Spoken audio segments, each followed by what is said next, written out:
Əziz müəllimlər, hər vaxtınız xeyir olsun.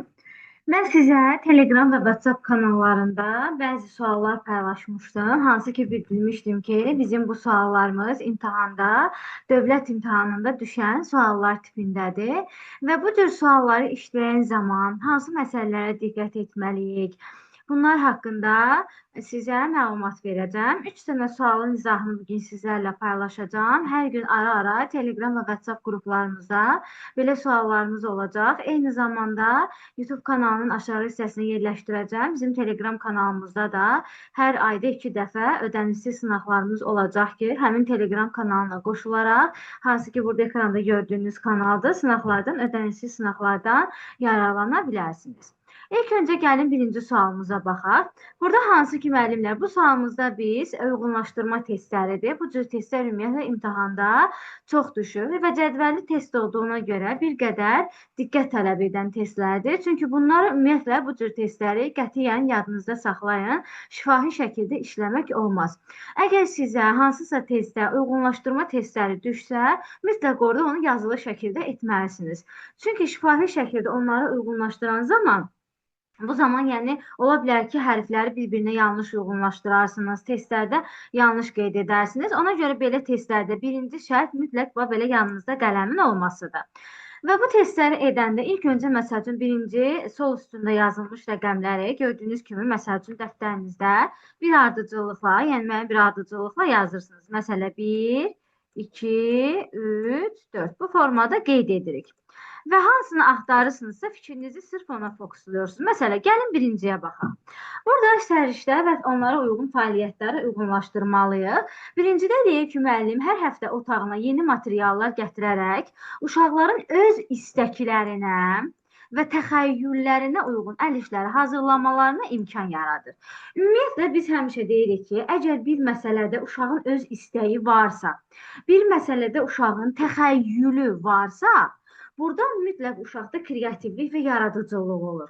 Testlərdə də buna diqqət edin. Çünki bir uşaqda öz istək üzrə bir iş yerinə yetirilirsə, demək uşaq orada öz yaradıcılığından və təxəyyülündən istifadə edəcək. Yəni nələrsə öz istəyinə uyğun kreativ bir şeylər yaradacaq. Ona görə də bir kreativliyə aid olacaqdır. Yəni biri tapdıq, qarşısına yazırıq və bunların üzərinə beynimizdə xətləyirik ki, bunlar getdi. Gəlirik ikinciyə. Müəllim uşaqlar üçün oyun seçməmişdən öncə onlar arasında sorğu edir və ən çox istəyi nəzərə alaraq uşaqlar üçün yeni oyunlar təşkil edir. Demək, müəllim uşaqlar arasında sorğu təşkil edirsə və istəkləri nəzərə alırsa, seçimi uşaqlara buraxır müəllim. Yəni, uşaqlar özləri qərar verirlər ki, hansı oyunu oynamaq istəyirlər. Yəni, orada sorğu etmək, uşaqların istəklərini nəzərə almaq varsa, demək ki, burada qərar qəbul etmə səriştəsini müəllim uşaqlarda formalaşdırır. 2-yə yazırıq A. Bunun üzərinə xətlədik.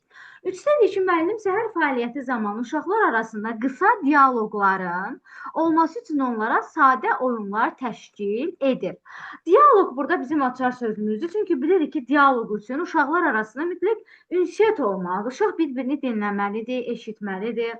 Ümumiyyətlə, dialoqların təşkili uşaqların ünsiyyətinə yönəlmiş fəaliyyətlərdir ki, xüsusən yuxarı yaş qrupunda 4-5-5-6 yaş qrupu uşaqlarda dialoqlara biz üstünlük veririk. Ona görə burada cavab D olacaq, yəni 3 olacaq deyə. Görsünüz, ardıcıllıqla gedirik, qəti şəkildə bir-birinə qarışdırmırıq. Və nəhayət dördüncüdən müəllim ara sıra kitab güşəsində müxtəlif hadisələr və əşyalarla bağlı olan yeni kitablar yerləşdirir ki, uşaqlar yeni məlumatlar əldə edə bilsinlər. Yəni, müəllim burada uşaqların yeni informasiya əldə etməsi üçün, çünki məlumat və informasiya bir-birinə sinonim olan sözlərdir. Yəni, uşağın bir yerdə məlumat əldə etməsi eyni zamanda onun informasiya almasına da imkan yaradır ki, ona görə burada cavab C bəndə olacaqdır. Çünki müəllim istəyir ki, uşaq hər dəfə yeni vəsaitlərdən istifadə edərək yeni məlumatlar əldə etmiş olsun. Burada da 4-də olacaq C. Bunu da işarələdik. Deməli, birinci etapımızı bitirdik. Yəni, hər hərfə özünə uyğun olanı işarələdik. 1B, 2A, 3D, 4C. Bunu dediyim kimi qəti şəkildə şifahi formada etməməlisiniz. Və indi ikinci məsələ burada olan eyni uyğunluğu gəlib burada davam etdirməkdir. Bəzən testdə iki variant görürsünüz, eyni gələ bilər. Məsələn, 1B olanları seçirik və bunlar da məsəl üçün silirik buradan. Burada baxırıq 1B, 2A olmalıdır. Burada 2C-dir. Bunu da çıxırıq. Amma burada iki variant da eyni gəlir və ona görə də çox diqqətli olmalı ki, bircə bu hissə ilə bu hissəni uyğunlaşdırmalıyıq. Və burada da cavab buna tam uyğun gedən A bəndi olacaqdır. Yəni çiçək variantımızdır ki, cavab burada A bəndidir. Dediyim kimi bu testlərdə ilk şərtiniz yazılı şəkildə, düzgün şəkildə uyğunlaşdırma aparmaqdır müəllimlər. Keçək digər sualımıza. Bir dəqiqə burada bu hissələri pozun, bizə mane olmasın. Bu sualımız inkişaf sahələrimizlə bağlıdır. Bilirik ki, bizim 4 dənə inkişaf sahəmiz var. Və bu inkişaf sahələrini mütləq ardıcıllıqla yadımızda saxlamalıyıq ki, hansı inkişaf sahəsi hansı rəqəmlə ifadə olunur. Bu bizim inkişaf sahələri üzrə testlərimizdə vacib məqamdır. Burada da bizdən hansı inkişaf sahəsini soruşur? Sosial, emosional inkişaf sahəsinin inkişafına yönəlmiş fəaliyyətdir. Demək, biz sosial emosionalı ilk öncə özümüz üçün xatırlayırıq. Sosial emosional nədir? Uşağın ünsiyyət qurması, diyaloqa qurması, əməkdaşlıq etməsi, öz hisslərini, başqalarının hisslərini dəyərləndirməsi, başqalarına qarşı qayğıkeşlik, hörmət münasibətlərini bəsləməsi. Yəni, testdə cavabları axtarmamışdan öncə birinci onun cavabını özünüz düşünməyə başlayın ki, yəni sosial emosional bir xatırlatma eləyim ki, yəni testləri təxminən nə axtaracağımı bilim. Təxmini bildik ki, yəni burada nə axtaracağıq? Birincisi deyək ki, uşaqda özünə xidmət vərdişlərini öyrətmək, soyunub geyinmə falan. Biz bunları bilirik ki, bu əmək fəaliyyətinin 3-2 standartına aid olan fəaliyyətdir. Ona görə burada avtomatik olaraq baxanda ilk dəfədən biləcəyik ki, burada cavab A bəndi olacaqdır.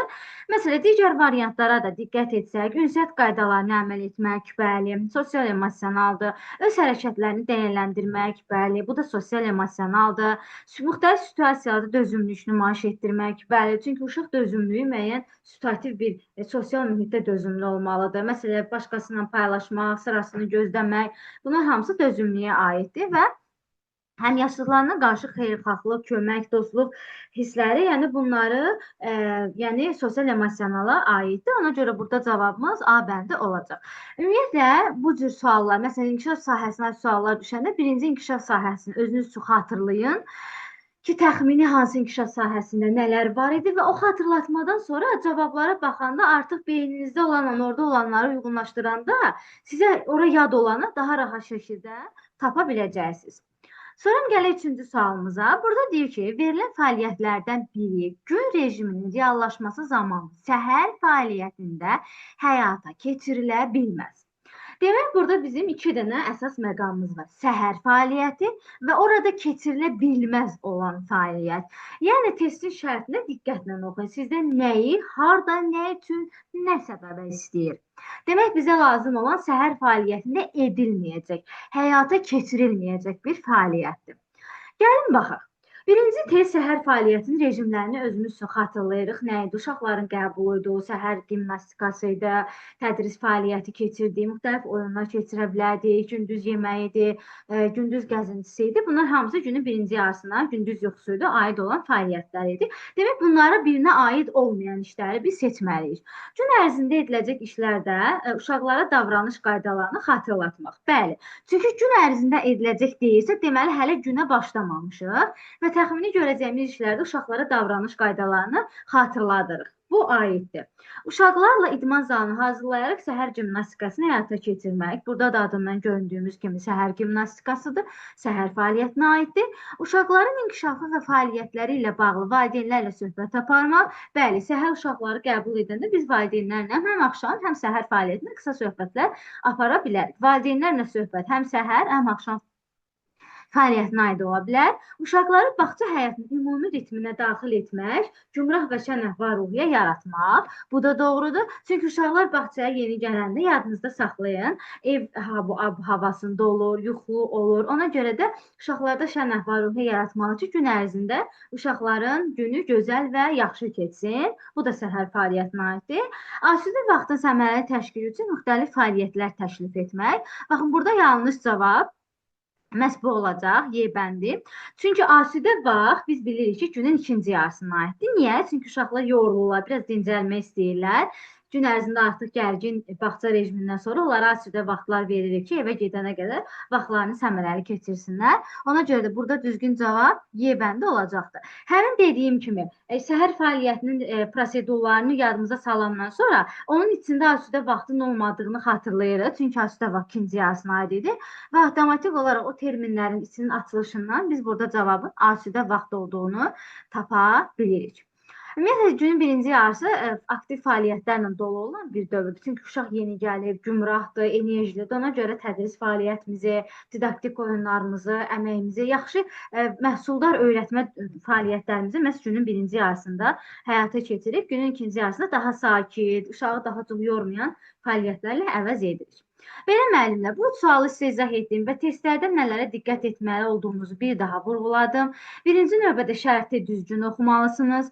İkinci növbədə şərti oxuyandan sonra onu bir açıq sual kimi təsəvvür edib sualı özünüzə ünvanlamalısınız ki, təxmini beyninizdə həmin sualla bağlı bir fikir formalaşsın ki, variantlarda onları seçmək asan olsun. Bu cür uyğunlaşdırma testlərində də mütləq şəkildə imtahanda sizə kağız verirlər. Mütləq şəkildə belə testlər düşəndə yazılı şəkildə bu testləri işləməlisiniz. Belə müəllimlər, ümid edirəm faydalı oldu sizlər üçün. Yenə belə qısa testlər və onların video izahlarını paylaşacağam. Həmin video izahlardan, testlərdən xəbərdar olmaq üçün YouTube kanalımıza, Telegram və WhatsApp qruplarımıza abunə olaraq bu cür faydalı məlumatlardan yararlana bilərsiniz.